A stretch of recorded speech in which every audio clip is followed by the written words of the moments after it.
Hey guys, and welcome back. We have Endless Grind with us again.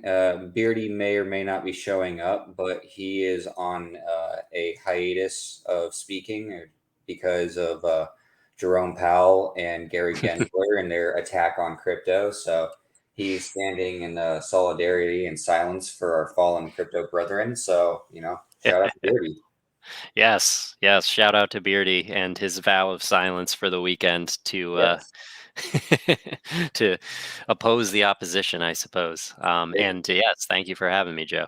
Yeah, absolutely. It's like he's on a hunger strike, but with words, and we're the ones Yes. who are all hungry because we miss him. So, anyways, so we got a couple of questions today. Actually, we got five. So, but there's only two of us, so it should go a little bit faster, I think, than last time. But all right. So, question one we have is: rumors are out there again that XRP is going to be settled sometime this coming week. I heard Monday potentially, but Hmm. what do you think about the likelihood of that is, and what do you think the result is? Do you think they're going to settle, or do you think at this point the it's not XRP? I'm drawing a blank on her name right now. Ripple. Do you think Ripple is going to hold Gensler to the fire because they know they've got him over a barrel, and are Hmm. just going to say we've spent this much money already? We may as well just keep going for the victory.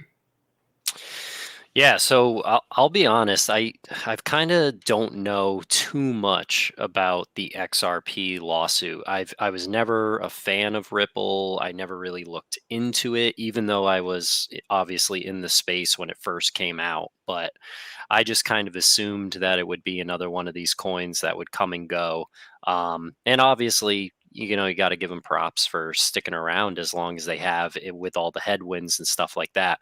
But when you're in a risky asset class like this and you're already facing so many headwinds, and then you add in a lawsuit with the SEC, I'm not going to personally put any of my money into that race. I actually had more money in uh, Uniswap at one point in 2021, but then when they said that they were kind of eyeballing it, the SEC was eyeballing Uniswap as well.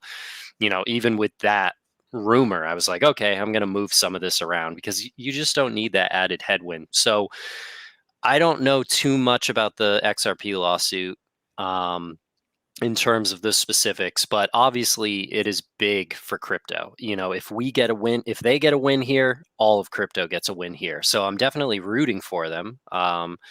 And we'll see how it goes. But we've been holding our breath here for a while on the outcome of this, so I'll believe it when I see it. Yeah, that's exactly how I feel about it. I obviously got into the space a lot later than you did, so but from everything that I've read about XRP and Ripple, I'm just not interested in it. So I don't like exactly like you said. I think I had some at some point because I got some flare drop to me. It was like Mhm. $2 worth of some or something like that. I'm like, I don't even know what this is from. Like, oh, at one Yeah, point you held XRP, and I'm like, I don't ever remember holding XRP, but I mean, obviously I did at some point. right. Um, which, so I don't know. Like you said, I've been hearing that it's going to be next week since I got into crypto. It's going to be next week. Oh, it's next week. Oh, they've got this huge win in the courts today. It's going to be inevitable. Oh, they're having another meeting. It's going to be inevitable. I'm like, I don't know. I don't care. From what everything that I've looked at and heard, they are straight up kicking Gary Gensler's ass right now. So, pardon my French. That's the only way I can really describe it, though, from what I've been hearing. So yeah, I kind of think that if it's going as good as everyone's saying it is, and they've already invested all that money, I would say just go for the throat and get Gensler to lose. Maybe that hopefully pushes the president to realize that, and the Congress to realize how ineffective he is and doesn't know what he's talking about. But Mhm. they've also been saying that Bitcoin was going to get the spot ETF. at the same time. I feel like those go in cycles. It's the same kind of, I would almost say, propaganda that goes out at the same time. The SEC is going to win, or the SEC is going to lose in the bits of the grayscale trust, and they're going to lose in XRP, and everything's going to be amazing. Buy XRP. It's like I'm kind of just convinced that those are just XRP whales saying that and dumping it on people. Right. But yeah, Yeah, I mean, obviously you don't want to go up against the SEC, but it's not impossible to win against them. Like, Mark Cuban has won against them. Obviously, other people have as well. But I think I heard, or no, that's a different stat. I was about to say, but I mean, they they're not somebody that you want to go up against. So, yeah, you never want to go up against the government. Like whenever at all possible, that's not a fight you want to win because they're using your own tax dollars against you to fight you. exactly. Yeah. You know, So uh, it was interesting that you brought up Flair because that was something that a couple of people in the community had brought up to me recently. They were just like messaging me privately and telling me about the Flair drops and saying that it's going to be the next big thing and all that. And I did watch like a beginner's video on like kind of like the introduction to Flair. I don't really remember much from it, but I did watch like a 25-minute thing on it.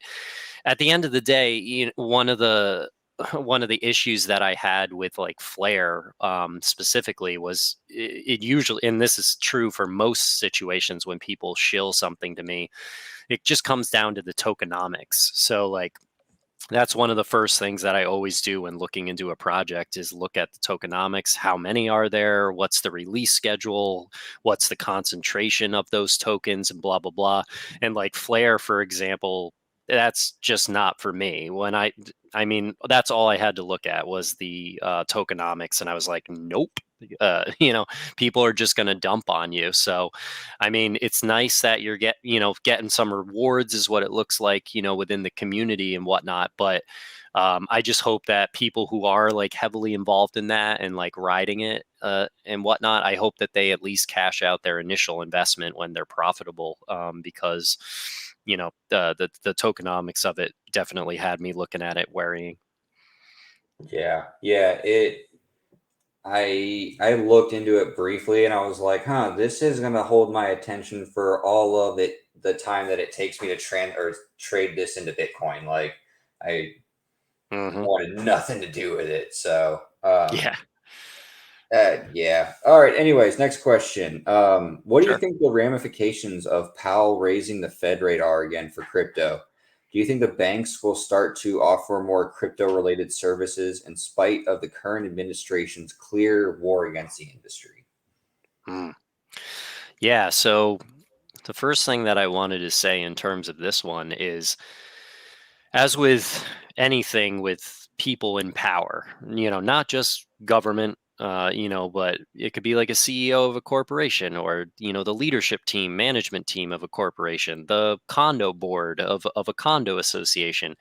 There's always something going on behind the scenes that the average person doesn't know about. So I bring that up because I think that there's a lot of stuff going on behind the scenes right now. We like to make fun of a lot of like government agencies and whatnot for like being stupid or, you know, doing things that seem counterproductive. But I think a lot of these things are often very, very calculated, and there's backroom meetings going on where people are kind of playing chess, so to speak, with the world. So I was surprised, not like terribly surprised, but a little surprised that they continued with the 25 base point hike, because of the state of like banks crashing. But when you listen to what they're saying at the same time, they're also saying that they believe that the banking crisis is behind them, and we're trying to hit that. We're going to stay the course and hit our 3% target by the end of the year, 2% inflation. Eventually. Um, so I understand that they currently technically have like justification for continuing to do what they're going to do, and the core piece CPI also being sticky and not coming down as fast as regular CPI.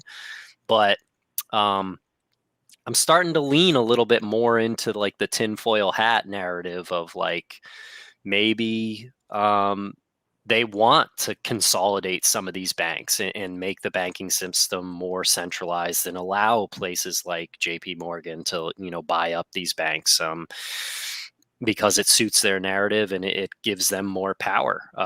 So I think that the implications of the Fed raising rates is going to be um, really negative for traditional finance in the banking sector. I think we're just at the beginning of this because it takes 12, 12 months to 18 months for these impacts of the rate hiking cycle to hit the economy.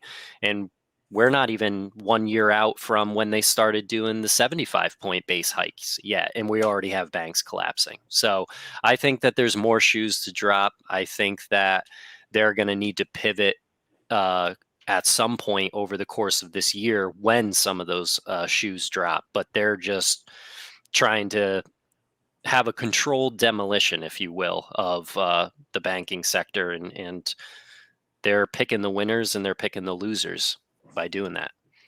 Yeah, so to your point about the tinfoil hat, I tend to kind of live in tinfoil hat land, to be completely Okay. honest with you, over the last couple of years. Um, I I'm not like red pilled or blue pilled. I'm probably more black pilled, where it's I just believe at this point, like after learning about a lot of like weird things the government's done and like just horrible things like Operation Paperclip, like Mm. just I'm not gonna dive, we won't go down those rabbit holes, but just like the things that I've learned, I'm like, yeah, I believe the worst of the government. Yeah, yeah, like I could believe it. So Oh yeah. um with the whole banking collapse, I think you're exactly right. Like, or them doing a controlled demolition. If you look at who they went after, the first three banks that they did were the three crypto banks, the three Yeah. biggest banks that were supporting crypto. And those are the ones that they attacked first. And, Hmm. there's supposedly out there, there's talks that SVB may not have even gone under. Like they got taken over in conservatorship, but they had never they had never came out and said, hey, like we're insolvent. They just got taken over. So we'll never know, I guess, really what, like you said, those backdoor deals are. But Right. I think that the government definitely does want to control the narrative. Like that's that history quote, the uh, victors write history. Oh Um, yeah. Yeah. so I think that they are the historically the victors, so they get to write the history, including the that includes kind of creating a narrative today. Hmm. So Powell came out and said the banking sector is secure. Trust me, bro. Like as another bank was halted or trading was halted, another bank at while he was giving that speech because they Hmm. announced they were looking for a buyer. I think it was Pacific Northwest or some bank like that. Yeah. Um, Pacific Pax Corp or what, or Pan yeah, Corp. Yeah. something along those lines. But it literally got halted trading because they announced that they were looking for a buyer while Powell was saying the banking sector is secure. It's like, Yeah. okay, And then the next day, Western Alliance Bank, yeah, absolutely. yeah, took another hit. So yeah. Yeah. So you've got Jerome Powell coming out and saying that everything's fine. Trust me, this time is different. Everything's good. We're so smart. But if you look at it, everything's falling apart, and they're very quietly giving the bank that they want to win all of Hmm. the all of the banks or the small fries to build up their assets. Because I don't know this personally, but do you know if Chase or JP Morgan is pro crypto or not? I do not know off the top of my head. I know that like Jamie Dimon was always saying negative things about crypto until JP Morgan said that they were going to look into like crypto services for people. So, and then he started flipping the narrative, but he still goes back and forth depending on like what time you ask him, I guess. So, yeah, I don't know about Chase though. So yeah, I'm not. Yeah, I diamond's a whole nother. We won't even go down that rabbit hole this time. Yeah. That was yeah. But I mean, like there's evidence of JP Morgan manipulating the gold market for years and years, and what is the evidence of that? They've gotten fined for doing it.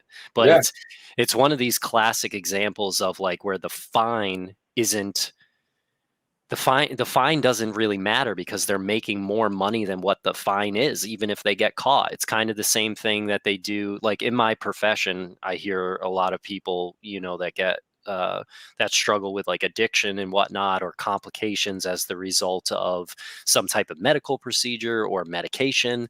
And big pharma doesn't care about this stuff either. I mean, they literally plan out in their meetings after they get their like initial data back before they release a drug.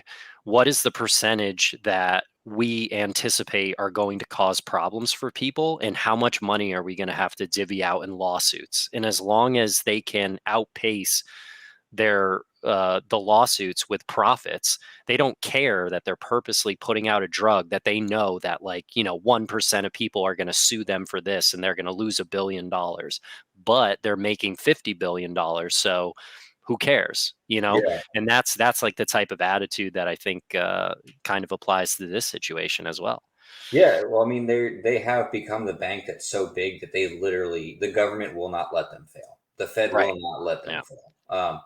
They have just slowly wormed their way to the top, and I won't go down. We won't go down that rabbit hole anymore. But I think you have a lot of companies that are a lot of tech startup companies that are gonna start coming out and helping uh, people get on ramped into crypto and stuff. And then I think the big banks are going to realize that like you said, traditional finance is going to be dead here pretty quick, unless they adapt. And we've kind of talked about that in the last episode. But I think that they're going to start buying up a lot of the small tech companies that are coming out with ways to on ramp crypto or make things faster in the banking sector, to try and keep up. And I think they're going to try and buy their way in Mhm. Congress or through bills to get preferable treatment for them instead of crypto. But at the end of the day, I think that it's going to be in our favor. There's nothing you can really do to stop it at this point. Oh yeah, yeah, and I agree with like what you just said about that they're gonna like kind of buy their way in, because I think at this point a lot of like the big boys in this industry are gonna have to buy their way in because they're already behind the eight ball, and things are moving so fast in this industry, and they've been ignoring it for so long because they didn't think it was gonna kick off, or maybe they're waiting for regulations to happen, but the government is purposely dragging their feet on regulations, to try to prevent it from happening so they can get their CBDCs out first, or try to get the narrative turned around into like a different direction. So yeah, I think that they're going to have to look at acquiring the technology or the program or the software or whatever to keep pace and stay alive through this. But I think it's going to be like an embrace or die scenario. Eventually, people are going to realize it if they haven't realized it already, that they need to do this, or they're going to dry up on the vine here. And I think that that's why Fidelity, did what they did in 2021 and 2022, is they saw the writing on the wall and they said, we need to get involved in this. And they're one of the first people in the space that are giving those types of on ramps to their customers. So, what's more likely to happen? Somebody completely learn how to do like self custody and get into cryptocurrency to be able to and sign up on an exchange to be able to get access to Bitcoin, or if you're already a Fidelity customer and they're like, here, we'll take care of it. All you have to do is click buy, and we'll take care of the rest of it for a nominal fee that you're already used to doing because that's how you've done finance with us before. I think a lot of people are just going to be suckered into like that easy way out and do that. And that's good. It's good for adoption, so to speak. But Well, obviously, it's especially, sorry. No, Uh, no, it's okay. especially like the older generation, like that, like we talked about Mm, that last episode, where the older generation are so tech. I don't mean this in a bad way, but technologically ignorant, and it's not their fault. It's a, no, no. They didn't like, grow up. They didn't grow up with it. yeah. So I mean, like I remember my grandfather was very ill, and I was over at his house, and I was doing something. I was setting something up on his computer for him because he wanted Pandora because he wanted to have Beach Boys radio or something play.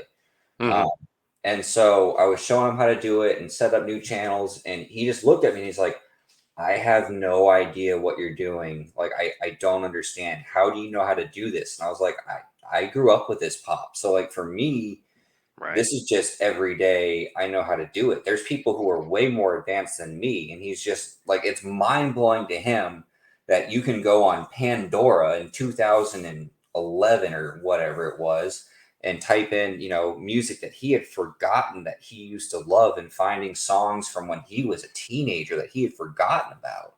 Mm, And he was so happy. And I'm like, that generation doesn't understand how to do self sovereignty. They don't understand how to set up, an exchange, a ledger. That like we talked about my chiropractor. He didn't know how to do any of that, and he's older, and he's like, I just want to be able to hit buy. That's what we got set up for him. And right. that when you said, just hit buy, that's what made me think about all that. So Yeah, yeah. No, and like I'll throw in a little bit of like psychology stuff here. Um, like there are certain time frames in which it's easier for our brain to conceptualize stuff. So like most of our development is in the first 18 years of our life, which is a lot of the reasons why 18 is like the legal age of becoming an adult.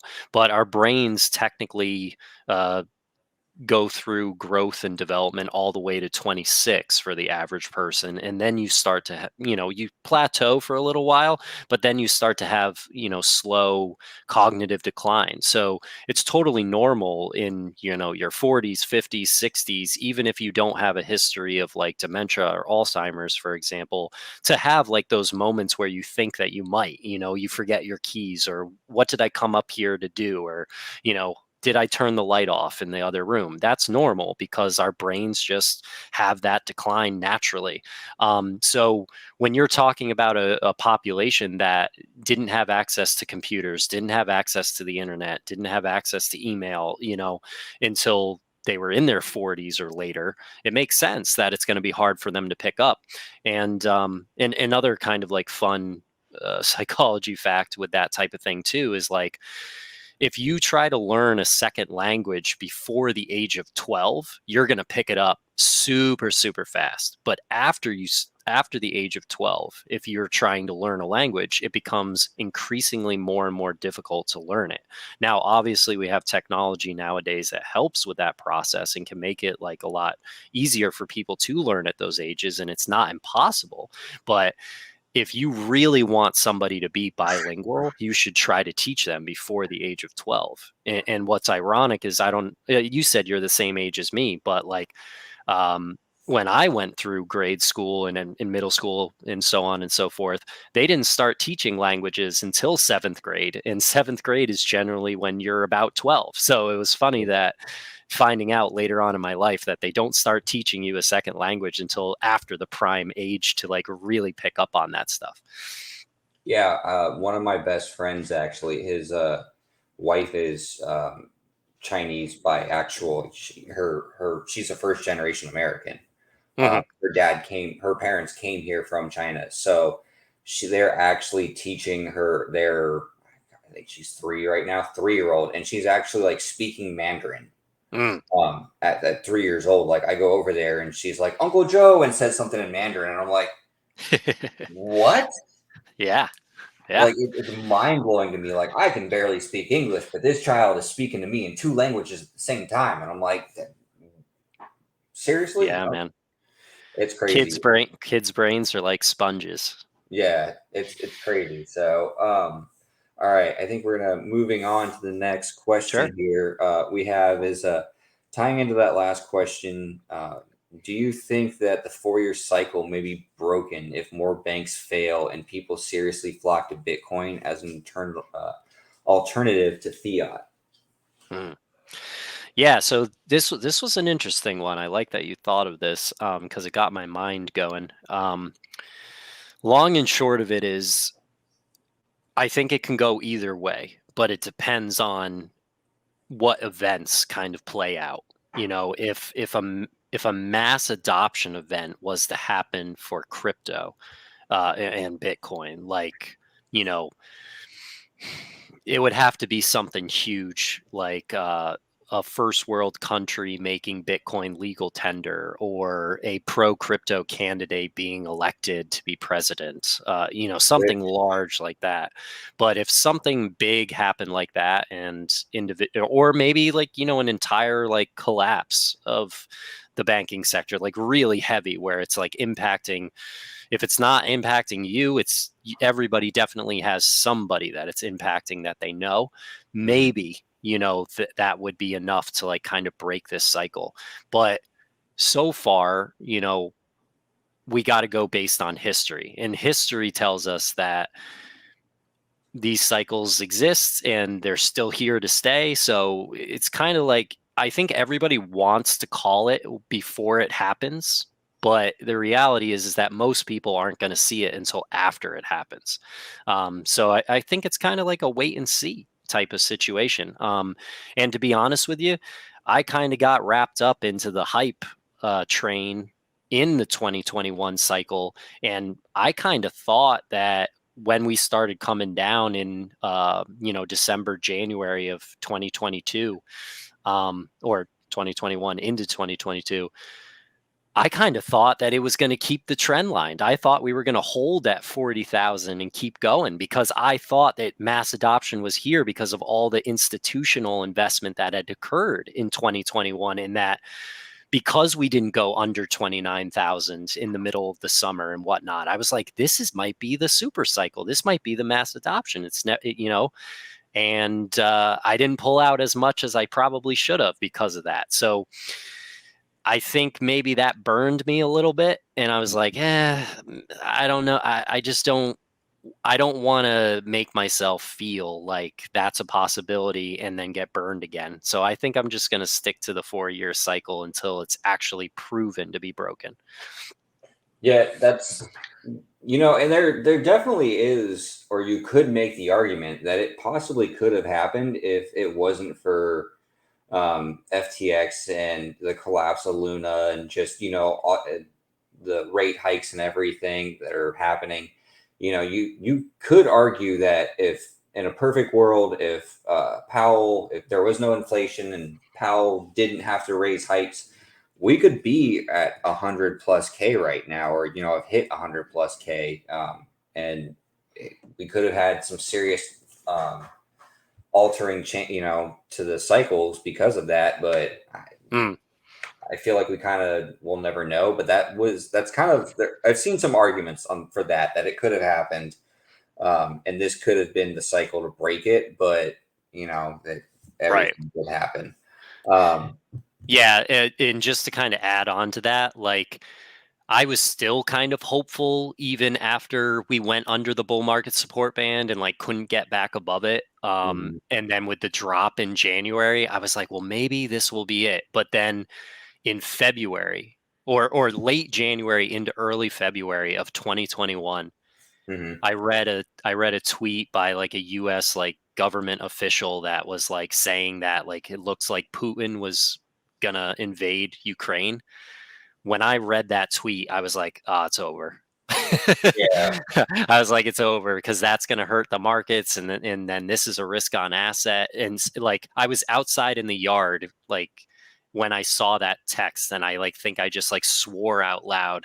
I was like so pissed. I was like, "Yep, that's it."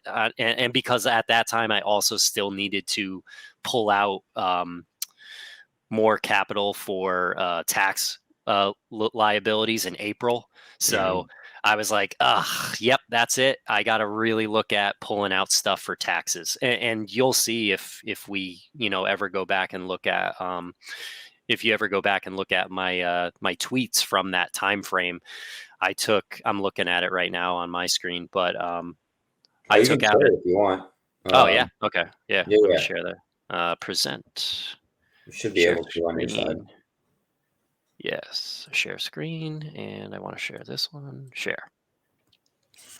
Let me add it. There we go. There we go. Yeah.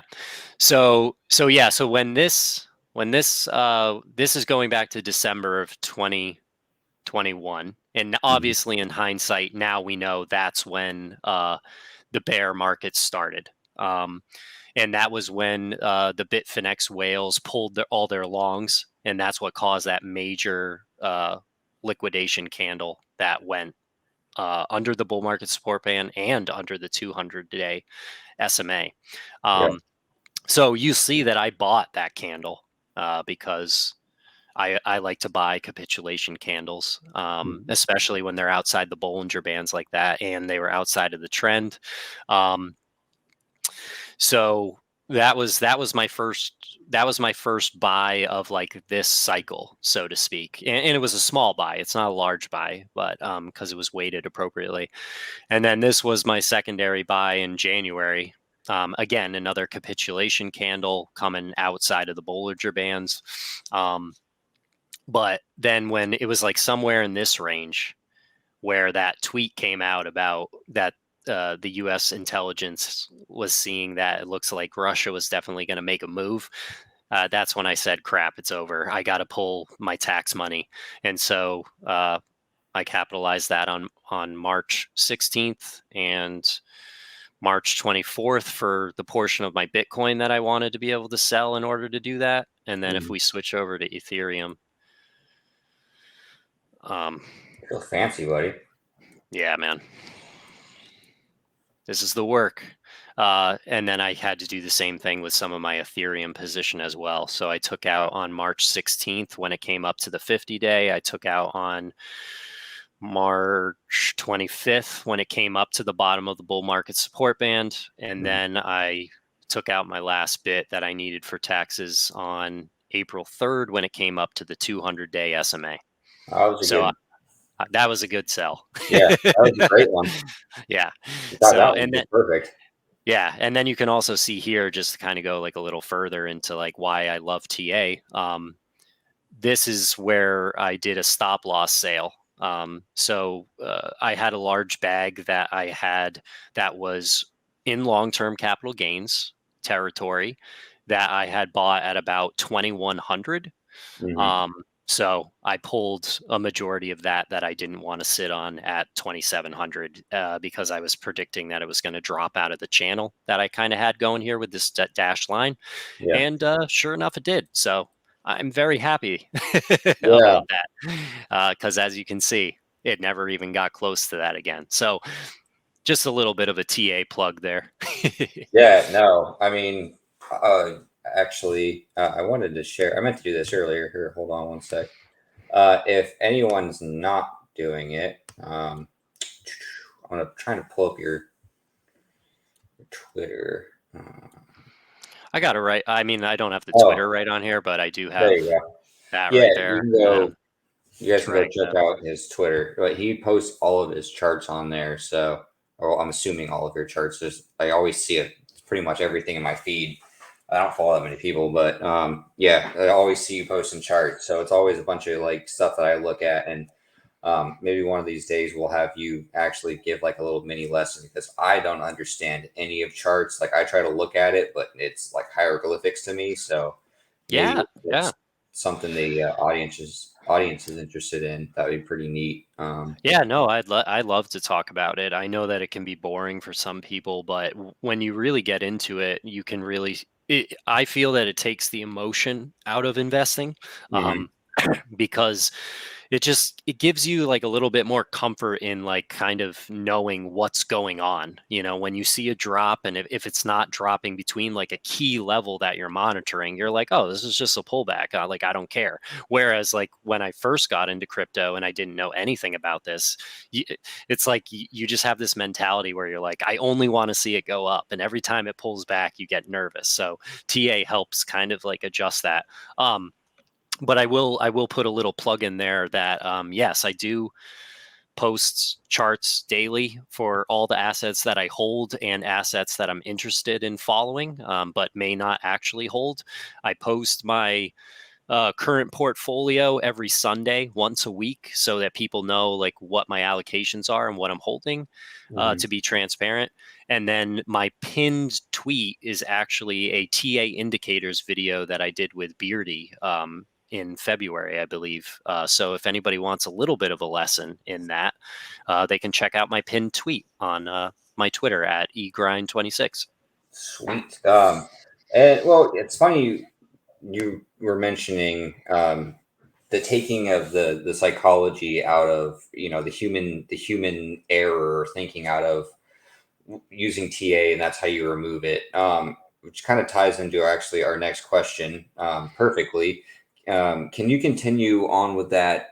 And from a psychologist point of view, can you explain to the viewers what traits will help them on their trader or DCA journey in the long term? Just following up with that. Yeah, yeah, absolutely. So first things first, this is the counselor and me speaking, and like the ethical guidelines part speaking. I do want to just like politely correct you that I'm not a psycho therapist or a psychologist. Okay, my bad. I'm no, no, it's okay. You wouldn't know. Um, I am technically a clinical mental health counselor, and I Okay. do the same thing that like, a psychologist would do, or like that what most people would think of on the TV, but technically my degree is a clinical mental health counselor, and I have my license in licensed professional counseling. Um, so I'll just put that out there, so that nobody comes back at a later time and says he said he was a psychologist and he's not. Yeah, yeah, I don't know the difference, folks. I am one step above being in the short bus, so big words confuse me. So forgive me for that. Yeah, but yeah, No worries, no worries. But yeah, so like I got my bachelor's in psychology, and I got my master's in clinical mental health counseling, and you also have to do a practicum and an internship in order to get to pass your master's, and then you still have to do 3,000 hours of direct service and 100 hours of direct supervision in order to get your license to be able to practice in private practice by yourself. So I've gone 3,000. through That's a all lot. of that. Yeah, it usually takes, if you take 3,000 and you divide it by a 40-hour work week, it usually takes about 2 years for people to be able to do that.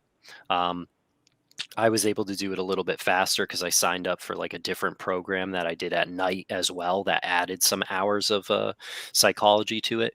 Okay. Um, but yeah, yeah, most people get it done in 18 months to 2.5 years, and then you can go out and practice on your own or sign your own notes, and you don't need a supervisor.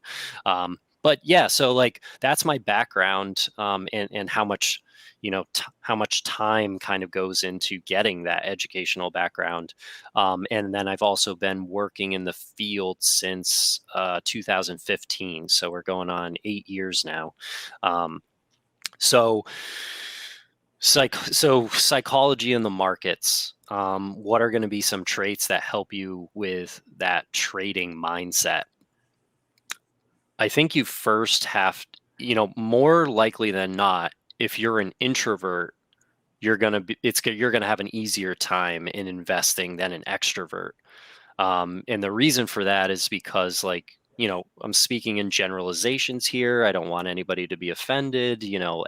Everybody's a unique person. And just because I might say something that is stereotypical or more probabilistic in a particular type of person doesn't mean that that defines, every single person in that category. But statistically speaking, introverts will be more calculated with their decisions, where an extrovert is going to be more like impulsive in their decision because they're more outgoing. They're more comfortable and confident in what they're doing, even if they might not understand what they're doing in terms of investing. So extroverts are more likely going to like enter into a position without thinking about it and exiting a position without thinking about it, and maybe reacting on certain emotions, or Yeah. And then an introvert, on the other hand, might take longer to actually like pull the trigger on something, but then they're also less likely to kind of exit that position just on like a scare, because they're going to be standoffish to, pulling the trigger, which can be good in the case of Bitcoin, because we believe that it's going to trend up over time indefinitely. Mhm. So it doesn't really Yeah. matter if you drag your feet, and not pull out of a position, because it's probably going to benefit you in the long run. But obviously, if you're holding on to a negative asset that like eventually does go to zero, like maybe some shit coin or something like that, if you don't pull the trigger when you should have, now you've probably lost more money than you would have.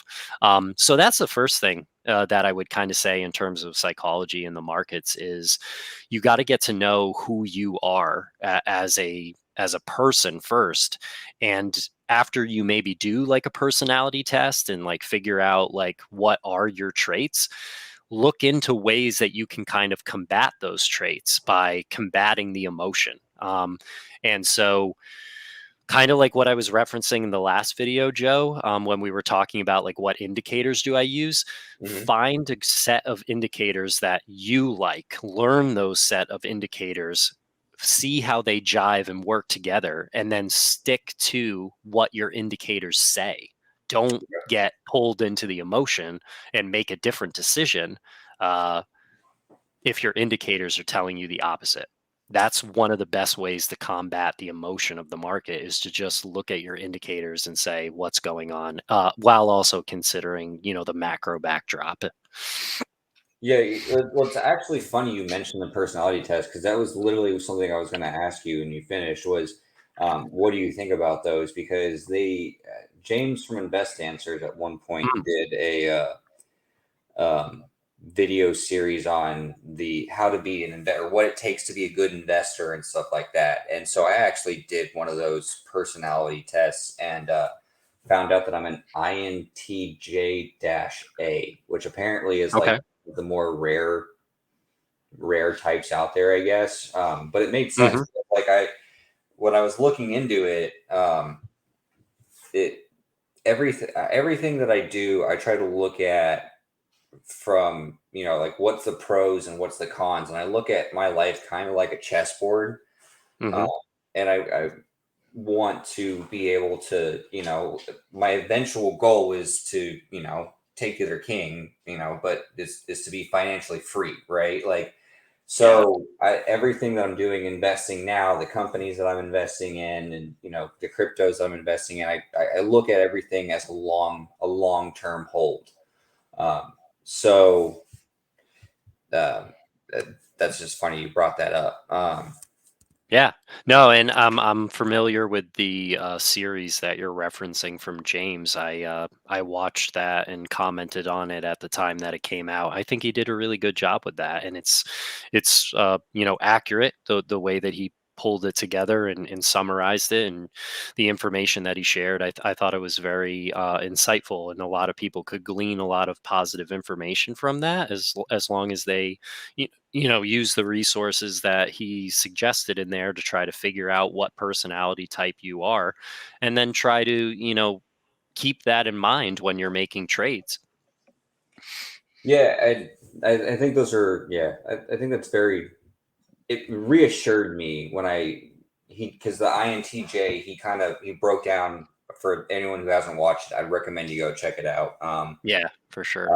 He breaks down, and apparently the INTJs dash A's are like, or just the J's in general are the Warren Buffett's, I believe, and some of those other big successful investors.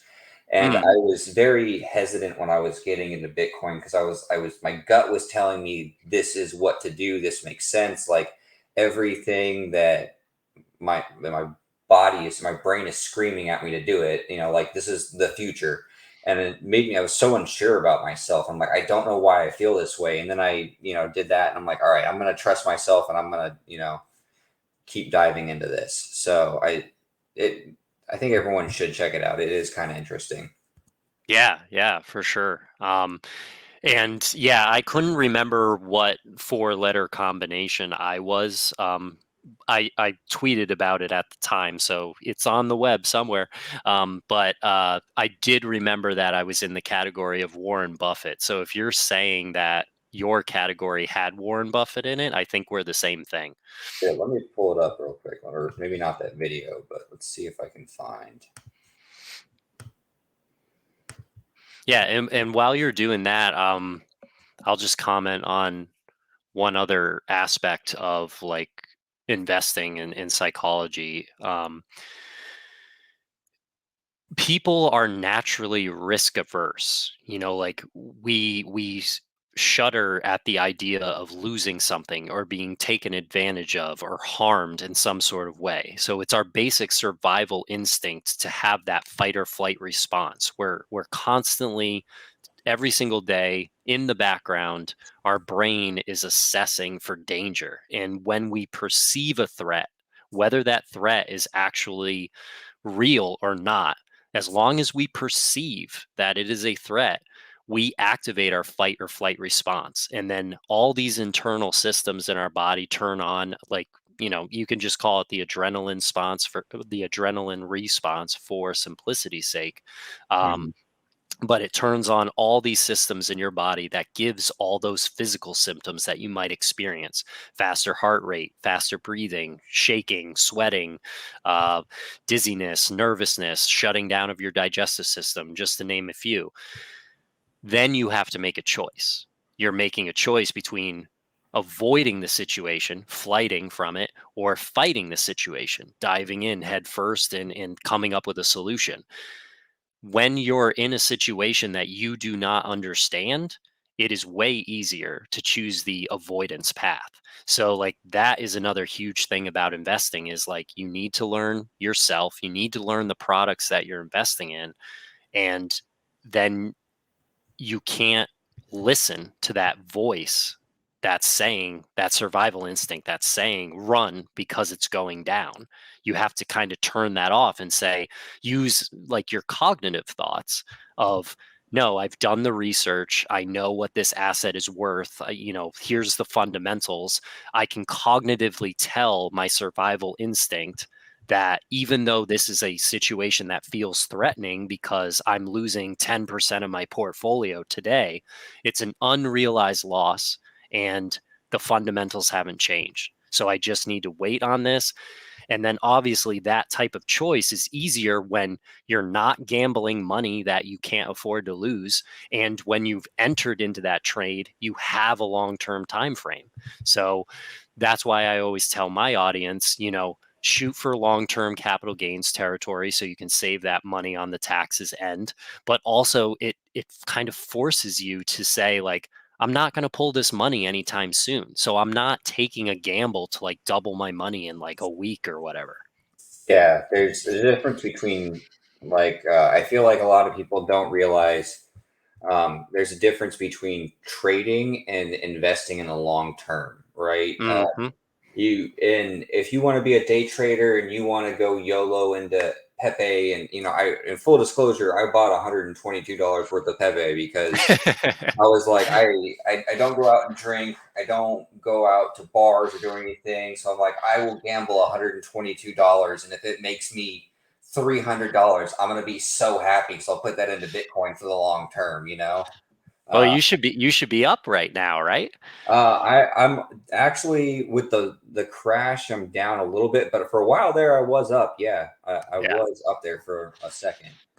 Um, Here, I pulled up the. the personality. Yeah. So if you're the same as Warren Buffett, I was wrong. Warren Buffett is a ISTJ. Yeah, So that if that's what you are here, let me get back. that's what I am. Yeah. So let me. And I knew that. I mean, I took it again at that time, but I knew I was that before I even took it because they make you do this in like grad school and stuff. Okay. Here, let me. I'm gonna take down your thing real quick, and then I'm Yeah, going no worries. to share screen.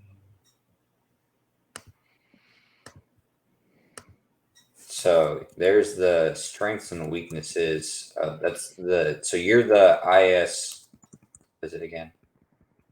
ISTJ dash A or T. I don't know which one you are. I don't know. Honest and direct. So the pros: honest and direct, strong-willed and dutiful, very responsible, calm and practical, create and enforce order, jack of all trades. And that's honestly, I think, what it takes. Those are all things that you have to be able to do to be successful in investing. I feel like that's why Hmm. Warren Buffett is so successful or has been, until, but obviously, for the weaknesses, let's look at that. Stubborn. That's Yeah. the insensitive, always by the book, judgmental, often unreasonable, and blame themselves. And if you look at that, that's exactly every single one of Warren Buffett's downfall. The reason he, isn't the world's first trillionaire is because he's stubborn. He didn't buy into Apple, originally. He didn't want anything to Mm, do with Apple. He wanted nothing to do with Tesla.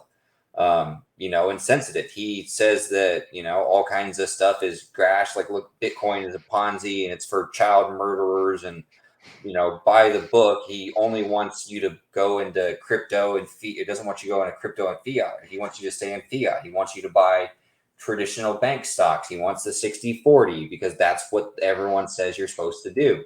And he's judgmental as hell. hmm. Again, that ties into everything he said about Bitcoin, often unreasonable and blame themselves. I don't think I've ever heard him blame himself for anything, but um, you know. He probably beats himself up behind the cameras. Oh, I'm sure that Yeah. like the missed opportunities.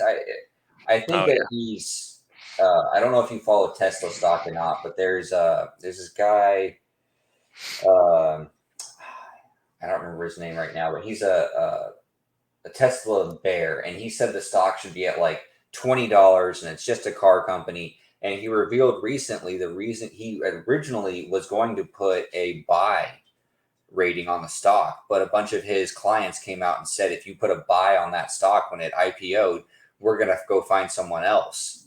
Mm, So he ended up putting a sell rating on it and or not to buy, and he's just rode that narrative out ever since. Like, despite right.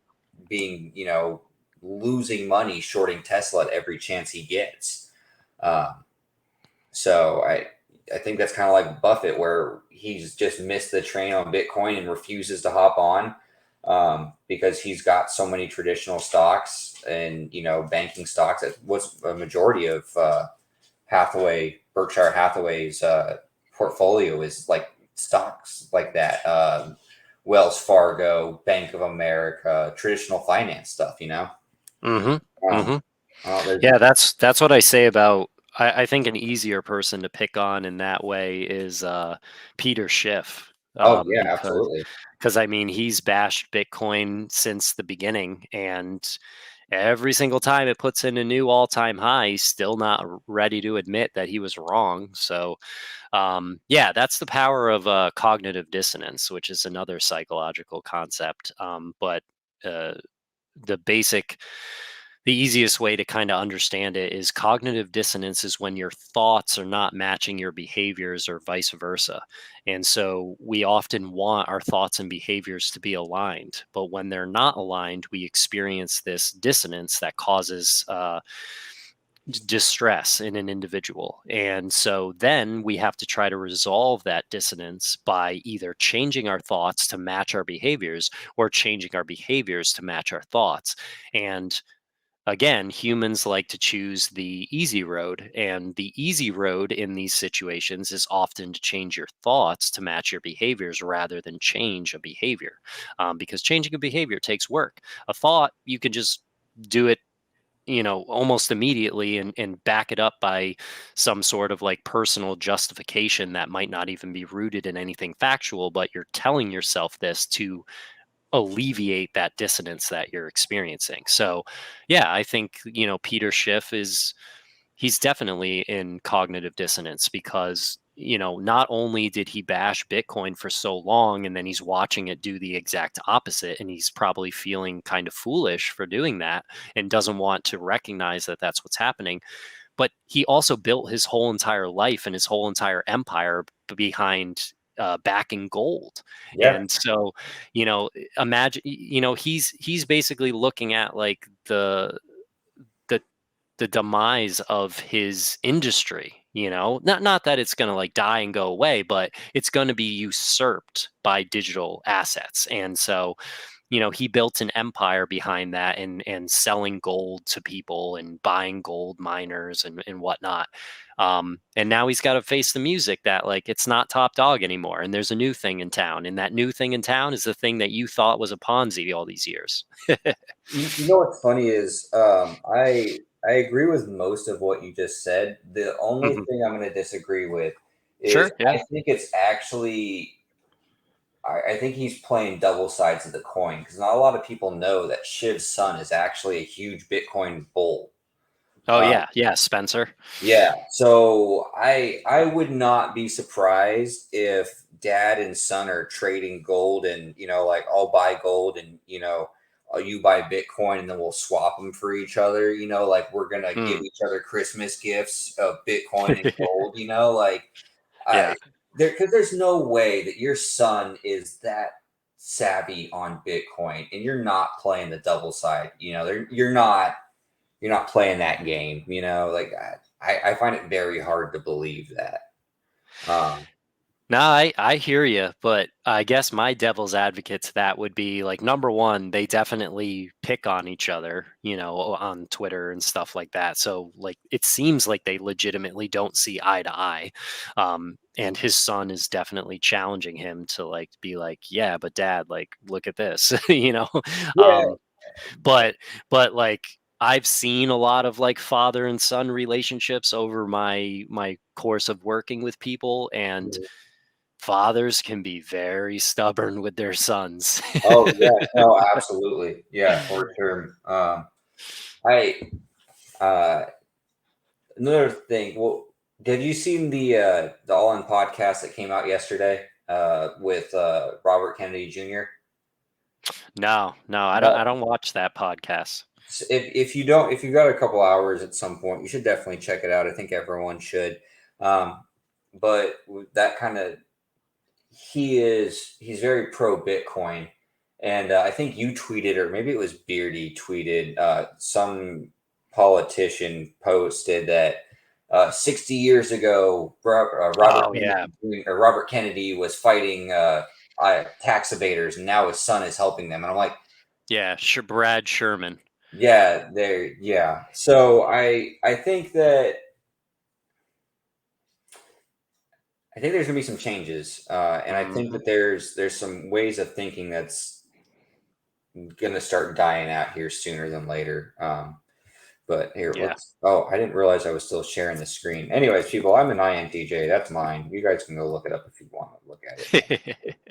Um, let's get going to back to these questions. Oops. Everyone just saw our questions. I do write the questions. We don't use Chat GBT here. We're not that fancy, folks. So let's get your that back up. All right. So moving on to our next question. Um, is well, actually you put out a question. This one actually was from you to Oh Beardy, yeah, and all, but Beardy's not here. Actually, do you want to answer? Do you want to talk about Beardy's question that we had for him on that, just off the cusp, because it kind of tied into Robert Kennedy Jr. and all that. If you got some time and you want to keep yeah, going on yeah. that. No, I'm fine with still going as long as you're good. Yeah, yeah. So the other question for Beardy, who is we were going to have on, but he's taking his vow of silence and solidarity of all of our crypto brethren. What do you think that it will take to get politicians like Senator Warren and her ilk to realize that cryptocurrencies are the future, and that we need to help it flourish in the U.S. rather than send innovation off U.S. soil to foreign companies and countries? Mm. I think that like Senator Warren is she's as far on to the anti crypto and Bitcoin spectrum that you can get. I don't think you're ever gonna convince her that there's something beneficial of it out of it. I don't think she'll ever say that she was wrong, and I think that that's just basically because of like the cognitive dissonance that I talked about.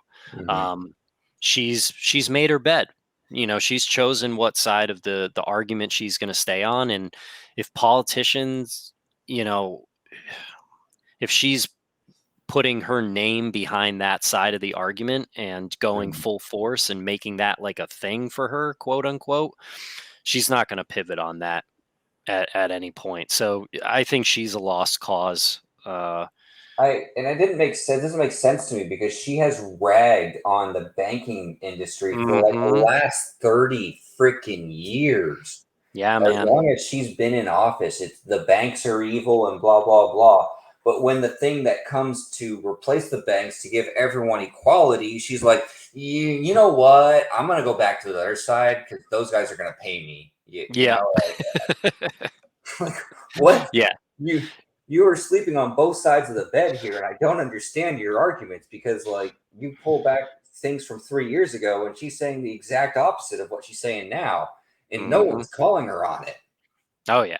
Yeah. I mean, that's one of the biggest reasons why I'm so frustrated with her, because I can't stand hypocrisy, and Mhm. she is like the epitome of that. Because yeah, she fought the banking industry for so long. She has a degree in economics. She should understand this type of stuff, but she's either choosing not to because it doesn't support her position of power, or she's just not willing to put the time in to actually learn how it works. And she may have limitations due to, being of a generation that was not, internet and computer savvy. Um, but yeah, I just think that she's the perfect definition of like why we need term limits and Yeah. Well, why we yeah. need to not listen to these people that uh just do not understand technology. Yeah, and we could even side noting the that into a different world. You just to prove like how inept people are. If you look at the ATF director when he went up before Congress, he got absolutely destroyed. He doesn't know what he's doing. He doesn't know what Mm, he's talking about. It's the same thing that when Gary Gensler went up, he has no idea what he's doing or what he's talking about. You have all these people who are heads of regulatory agencies who have no idea of anything they're doing. They are just political appointees who are there because, like Gensler with, well, I'm not saying that this is true, but, he did admit that he kind of financed the Steele dossier, which mm, turned out to be fake. In that line, one of the last senators to talk actually got him to admit that. So, like, is that a reason potentially that he's the head of the SEC?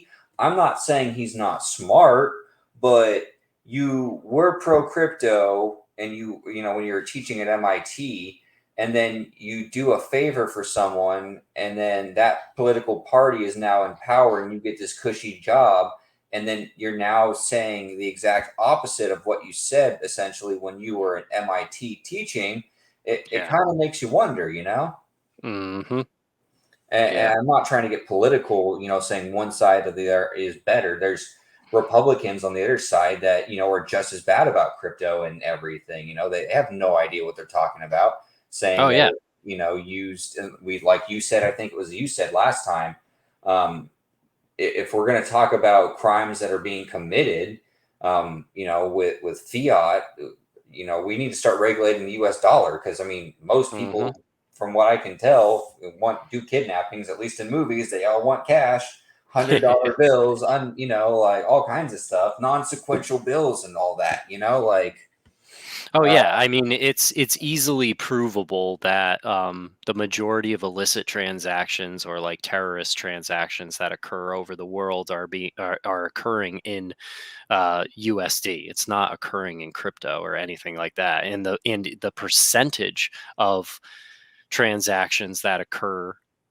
for illicit activities and money laundering in fiat versus in the percentage of in crypto is also lower as well. So like the argument is they're cherry picking their stats and they're focusing on one side of it, and they're not looking at the whole picture. Just like the energy FUD narrative that's being pushed, you can do the same thing. It's like, oh, this is look at all the energy that it's using, and because I don't understand Bitcoin, I'm going to say that it's a waste of energy.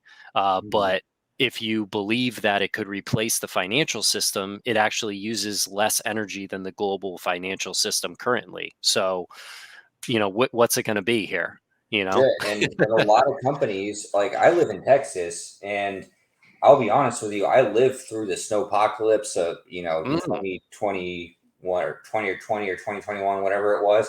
I lived yeah. through that. I never lost power personally, but my house is on the same grid as my town's ER, or AR. So I Hmm. didn't have to really worry about power because I'm on the same grid. Yeah. They're right down the road. But I can tell you the difference between the snowpocalypse of 20 whatever to this one. There's a huge difference, and they credit a lot of that to the Bitcoin miners who had moved to Texas, who were pumping in, their renewables that they had, saved up, and they were pumping it back into the grid, Yeah. which helped a ton of people. There were, grandmas who didn't lose their power, babies who stayed warm, and people weren't six people deep in a bedroom with blankets because they were freezing, because we live in Texas and it never gets cold here. Mm, Um, yeah. so there's just all that narrative and FUD out there. This that false narrative and the FUD out there about how everything about Bitcoin is evil. And also the first company that just came out that's using nuclear power, that's 100% renewable. Hmm. So I think we talked about it last time as well. I think that, just to answer my kind of question on that part, to answer that, I think that Yeah. there's enough people who are my generation, or your generation, Beardy's generation, who are realizing that these people are idiots. They have no idea what they're doing. They're just making stuff up as they go, and they're going to want answers to that. And I think that people are starting to realize that the big banks and everyone else is paying off all the government to make them favorable laws, and that's going to change because we're going to start electing people. Our generation is going to start electing people, and you're going to see here, I don't know which one of the old lions, I guess you could call them, if you want to call them that, is going to go down first. But you got Mm, Pelosi, who's up there in age. You've got Chuck Schumer, and one of these days you're going to get, and just the two that I could think of off the top of my head, McConnell as well from the Republican side. One of oh these yeah. days, these guys are going to get taken down by a new, younger politician who comes in and says, "I know what you people want and what the people are screaming they want. You are, old and just enthroned in power. We're not going to keep doing this. So we're going to put in our guy." And I'm not sure which one of those guys is going to fall, but I think that the first one you see fall, I think there's going to be a domino effect after that. And we're going to Hmm. start getting a lot more pro pro crypto politicians, who are going to stop this, like the pushing of, potentially losing Coinbase would be a huge loss for us here Oh in the yeah. US. Oh I yeah. think that they're going to go to those companies and say, "Hey, if you back us, or if we're going pro crypto," they're going to get a huge push from all of these companies, and they're going to end up getting elected, and they're going to start bringing innovation back to the US, I think. Yeah. Yeah. No, I agree. And uh, my hope is, I vote orange party from now on. Yeah, yeah, I honestly, think both absolutely. sides, are liars and bullshitters and deceive to get their way. um and I believe in minimal government, so like, let's stop spending all the money, let's just do the basic essentials and stop trying to like throw in all these extra programs that aren't efficient and whatnot. But um I think the best case scenario for 2024 election would be a pro Bitcoin candidate on either side, so that it doesn't even matter who wins. If it's, let's just say it's Robert. Kennedy Jr. versus Ted Cruz or versus DeSantis. I don't care who wins. I just know that whoever does win, we're not getting a CBDC, and I'm happy about that. Yeah, it's funny you it's funny how things work, right? Like I remember a friend of mine back when I was in my early 20s was trying to become an officer in the military and go into special operations. And the Obama administration, I believe, was pushing to increase the military budget, and then the Republican coming in was saying, no, we need to cut, vice versa. I don't remember which one it was, but he was a single. That was the issue. Was military spending was the issue for him because he wanted to go back into the military and go in for special operations, and he wanted that pool to be there for the money to be there for him to get all this training, do the stuff he wanted to do. Hmm. And it's like the same thing now that a lot of us are doing is we are becoming single voter issues. Is this is the most important thing? Which side is going to come up with something that I agree with? I don't care which I normally vote X, but if Y comes out with something that's way more reasonable than X, then I'm going with Y. Like Hmm. exactly what you're saying. And I think that's why the two-party system is horrible, because we need like a pro crypto party, because neither side I feel like is going to want to give that up. They're not going to give up the big money bank or those investments that they're going to get from the lobbyists, for their reelection campaigns from crypto, because they're not like there's not going to be a big company coming out and do that after FTX. I guess FTX to do that, but I think that's going to be the last one they do because it's such a black eye and everything right now. Yeah, possibly. So, all right. So we're moving on to the next question you had, which actually you sent to Beardy and I, was as two people who were way newer to the space than me. I'm curious what made the Bitcoin narrative click for you. What did it take for you to go from investing in Bitcoin to truly understanding what Bitcoin is? Uh, Mm, so for me, to be honest, it was actually pretty fast. I kind of started off and became a Bitcoin maximalist just from the get go. mm, I don't really. I have Bitcoin, Ethereum, Solana, and I think a little bit of Gala and a little bit of uh, what is it? The Graph. Those okay. are, and then I bought like $100 worth of Pepe. Like whatever it was. So I never really understood going into all the all the other things, because I saw the banking system collapse in 2008. I didn't really Hmm. understand it because I was so young. I was still in high school. Yeah, me My too. father, owned his own businesses and things. I remember like my dad, like the worst it got for my family was my dad's like, we're not going to be going out to dinner as often, and you don't get the fancy sodas anymore. Like I was Right. very blessed at, my father, later in his life became extremely successful and all his hard work paid off. Yeah. So I had friends who were losing their houses, their family were losing their houses, and I was like, this is, and I looked into it. I'm like, this is bullshit. Like, pardon my French, but how does the bank giving out money that you're putting in to hold, like, in I didn't understand the banking system. And then I kind of, it's just like, it's going to be what it's going to be, because, like I said, I never really looked into Bitcoin. When someone told me about it, it didn't make sense to me because internet money, that's all I was told it was. Yeah. Um, and then once I, saw, we talked about this last time, what everything with Bitcoin was popping off, and I started reading about it, and I'm like, this makes way more sense to me. Like, and I think that goes back to, I'm sure for you, kind of, I'm curious for your answer, but you're a very rational thinker as well. So, Mm, um, I, for me, it was, I'm going to throw in money into projects that make sense. But for me, most of my money is going to go into Bitcoin, because that's what I think the future is. That's what makes sense to me. The idea of peer-to-peerless transactions, minimal government oversight, that it all was very attractive to me, self sovereignty. And once I hit my late 20s, I became more interested in like self reliance.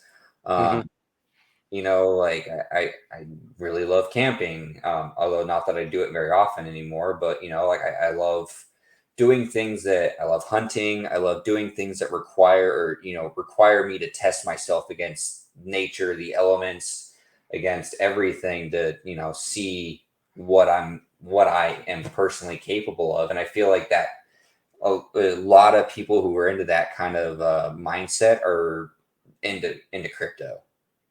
Yeah, yeah, I would agree with that. And Bitcoin's primary, or a lot. Yeah, I think I think in a lot of ways for the reasons that we've talked or referenced in last episode and this episode is the people who become most successful or like dive headfirst into crypto are people that do have like that trust within themselves and are willing to put in the time to like do the work and figure it out and have that inclination to say like I can trust myself. I did the research. I'm going to hold on to this. I'm going to do what I need to do. um, when you feel that you have that level of control and you trust yourself to have that level of control, it's easier to get into this. if Mhm. if you don't trust yourself, if you don't want to have the control over it because you're nervous about it or whatever, or you don't have the time, it's way easier just to dismiss it than to try to look into it, do the research, and put in the time to get to a place where you understand it and then believe in it. Which is it's kind of it tied that also. I love these. I love that we have these talks, especially with Rudy, because like Yeah, that man. ties back into what we were talking about earlier. It with people wanting to get into crypto but not understanding how, right? And there are like Fidelity, like you talked about, the Grayscale Trust, where there's so many options out there for people that if we could just get some clarity, if we could just um, get this going, with the spot ETF, and the big banks being able to, like you said, hey, just hit buy on whatever you want and enter the amount, and we'll take care of the rest, and we'll store it for you. Like I think that's Hmm. what Elon is doing with. I think he's going to call it X instead of Twitter, or whatever.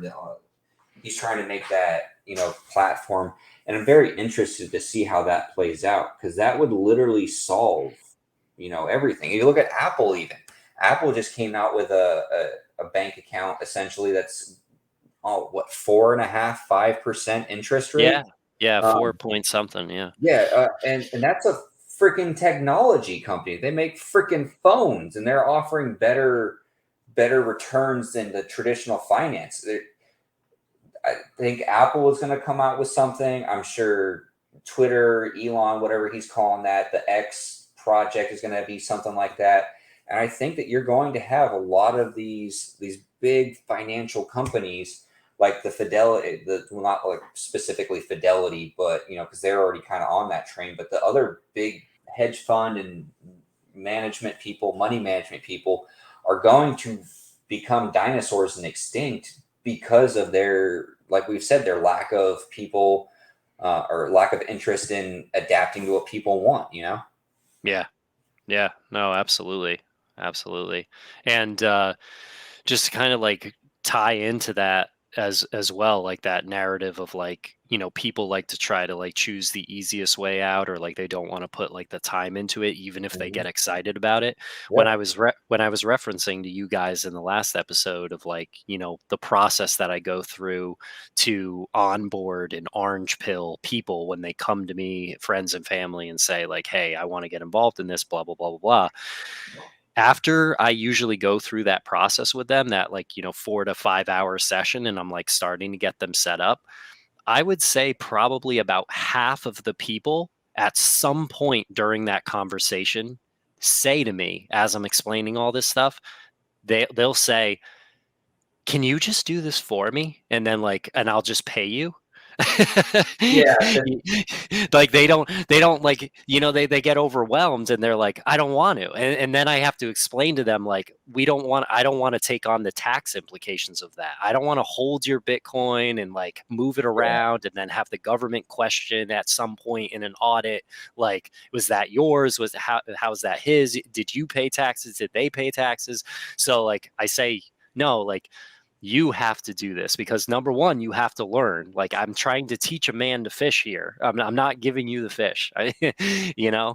And then number two, it's the complete opposite of the ethos of crypto in Bitcoin. You have to be your own bank. You have to be in self custody. You have to be in charge of this. You have to take that responsibility. yeah, Um, absolutely. so like is so I kind of I say it in a nicer way, but I'm just like, you're learning. Take this step. It's normal to feel anxious about this. It's something new, but Mhm. just because it's new doesn't mean that you can't do it. Yeah, and you know what's funny is my I was trying to get my friend Emily, and Emily, if you do listen to this, I'm going to send you this because I'm shaming you publicly. Well, she said the same thing where she's like, "When do I just take the money out? And like, how does it work? Like, is it like just like gambling?" And I'm like, "No, no, Em, it's not like Yeah, gambling. It's this." And I try to explain it to her, and she's just like, "You can't just do it for me." I'm like, "No, Em, you have to be responsible. Like, I yeah, know it's yeah. scary, but you have to learn how to do this." And I keep on, like trying to tell her. She moved. She didn't live. She doesn't even live in Texas anymore, so I don't even know how I would help her set it up. She lives in another state, but Mm, I keep on telling her like, "Hey, you need to do this." And I told her I started a YouTube channel on it, and she's like, "Oh, you definitely should have done that a long time ago. You're so great about this, blah blah blah." And I'm like, "Then why didn't you let me help you like last year when Bitcoin was down at like, or last year it was down to like 15K or something like that? Like, why right, beginning of the year?" And she's like, "I don't know, because I don't want to deal with it." right. Yeah, no, and Emily, you're a good sport. All right. um, yeah, like everybody does that. Emily, like almost everybody that I've helped kind of has that initial mindset, and it goes in with like the human psychology stuff that we're talking about. People can become very hesitant for change, hesitant to do something new. um, but this is the process. If you can get through that initial starting process that we referenced in the first episode, the getting through that first phase, if you Mhm. can get the motivation to get things moving, you're probably going to carry it all the way through. And then when you carry it all the way through, you're going to understand it that much more. So, one thing that I actually did with a group of friends of mine when they helped me move in 2021 is, I gave them like a pizza party and like, whatnot on moving day or whatnot. But I Mhm. also wanted to give them like a little bit more appreciation after that. So I ended up giving each of them a $100 in cryptocurrency. But Oh, cool. yeah, so I said I want to, I know none of you guys wanted to get paid for this, but I want to pay you, but here's the catch. I'm only paying you in cryptocurrency. I'm making all of you guys the same exact portfolio. I think it was 40% Bitcoin and then like 10% in all the other currencies that I did, like Ethereum, Polygon, Cardano. It was basically Matic. It was basically a match of my portfolio at that time. And I Okay. said, so I'm doing this because I want you guys to see how these assets perform over a 4-year cycle. And I'm not going to allow you to pull this money out until I start pulling out my portfolio. And I'm going to send you a weekly update every single week of what your portfolio is at. So you're going to watch it most likely go down, come back up, and then skyrocket. And so I'm basically forcing those like 7 or 8 individuals to go through an entire Bitcoin cycle without their own money on the table. And then what I'm hoping is that, like, at the end of that cycle, I'm not going to be handing each of them, $100. I'm going to hopefully be handing them like $200 or more. And then they're going to say, I'm ready, That's to actually invest more. That's such a cool idea, man. Like that. Right. That's actually really cool. I may have to steal that from you. Yeah, go for it, man.